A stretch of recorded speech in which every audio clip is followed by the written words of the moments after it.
This pattern today is going to be the Impressionist.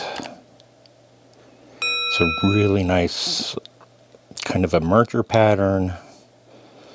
Could be a terrestrial, several different things that this could possibly be, and it's a good fly to have just if you need to try something different. It is tied very small, smaller than what I'm tying here, and I'm actually tying here on an 18 TroutFly hook.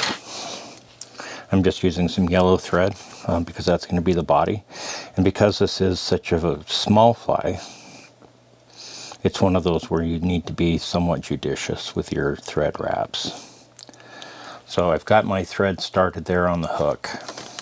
For the tail on the fly, I'm turning to some Coq de Leon, a nice speckled, makes wonderful tails. This stuff is amazing, love it. We're going to want that tail to be longer than the shank of the hook a little bit.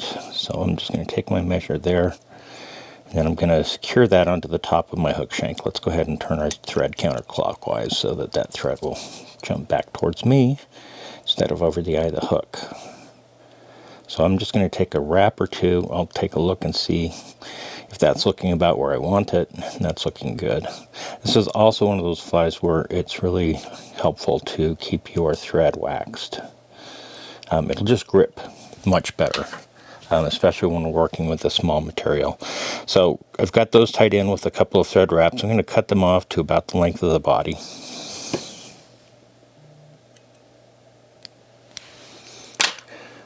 We'll go ahead and turn that back. We're going to turn to some CDC on this. I'm just going to use a Medium Grey Dun. I'm going to take 2 of the CDC feathers, and I'm going to just stack them one right on top of the other. And they do have a natural curve, so you want these 2 to be right next on top of each other with that natural curve. So I'm going to gather those 2 CDC feathers together into a nice little clump like this. And I want these to be just short of the length of that tail that we've put in. So I'll take that as a measurement. I'm going to go ahead and pinch this on top of the shank of the hook here.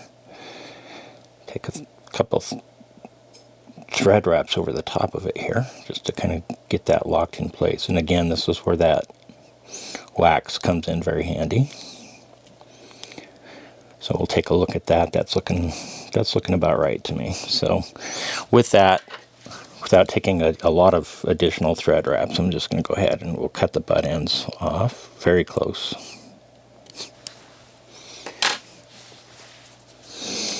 And with those cut off, we'll just go ahead and clean that up a little bit by taking some thread wraps right up through those. We'll come on back to where we want the abdomen on the fly to start. So we'll just go ahead and come back towards where the barb of the hook would be, which we don't have one because this is a barbless hook. So got that kind of in place there. So we're going to go ahead and take that CDC and we're going to just bend it over the top here. And I do want some of it kind of hanging out in the back here with the tail, and that's going to kind of represent the shuck, or the part of the bug that's skin is sloughing off as it's emerging. So that's why this can be a really good emerger pattern. And with that, we're going to go ahead and we're going to lock down this CDC with a couple of thread wraps. And one thing you can do right about here is grab yourself like a sewing needle. I'm just going to stick that sewing needle through the CDC here a little bit. Be gentle with it. Before you take too many cranking down thread wraps. If you do that, you're going to create a nice little bubble that's going to help this fellow float a little bit better. I'll come in and clean this up a little. So with that, I'll just go ahead and pull all of that CDC backwards, and we're going to throw in some jam wraps here right underneath the base of that wing. And that'll just help us get it standing up straight.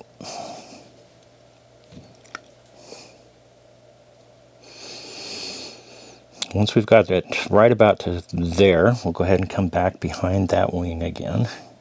We'll take a couple of thread wraps backwards. So next we're going to tie in a furnace hackle.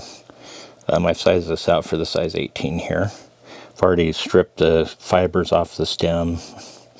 We'll go ahead and tie that in right back where we want that to start. And after I get one thread wrap over the top of that, you're going to want to take one wrap over the back side of it as well, or two.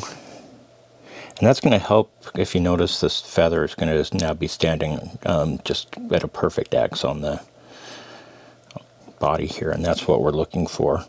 With that, I'm going to go ahead and bring my thread back up front. Make sure that's locked down good and tight. My stem is right there. We're going to come on in with our scissors and we'll go ahead and cut that stem off.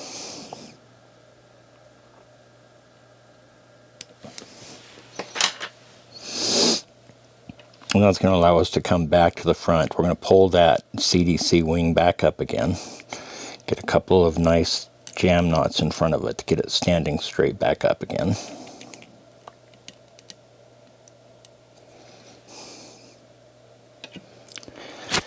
And from there, we'll go ahead and put this hackle in our hackle plier.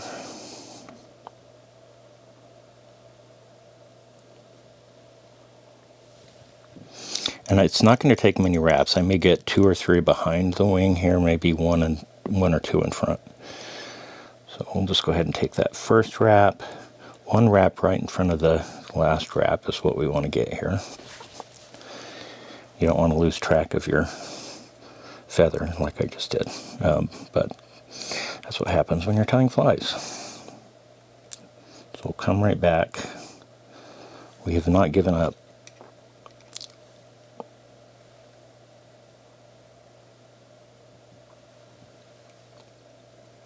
And take these few wraps behind the wing.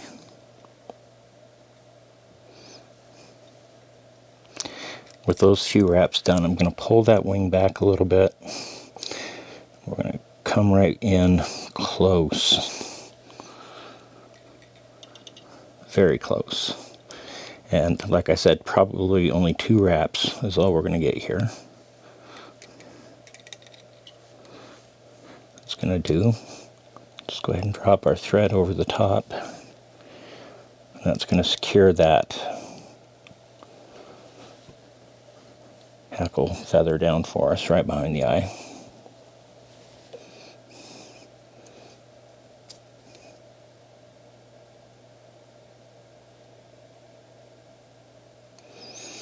And with that, I'll release that from my hackle plier. I'm going to turn this fly a little bit sideways. We'll clip that off. So now we'll come on in with our whip finisher. We'll just take a few turns.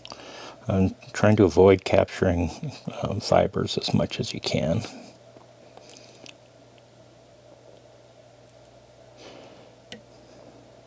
Go ahead and tighten that up. Looks like we got 1 or 2, but we'll clean those up. So we'll pull that tight. We'll go ahead and release our thread with our cutter. Once we got that cleaned up a little bit, there you go. This is the Impressionist. Great pattern. Use it as an emerger when betas are coming off, pretty small. With the hump, it could also be a beetle or a terrestrial of some sort. So solid pattern, fun to tie, give it a shot.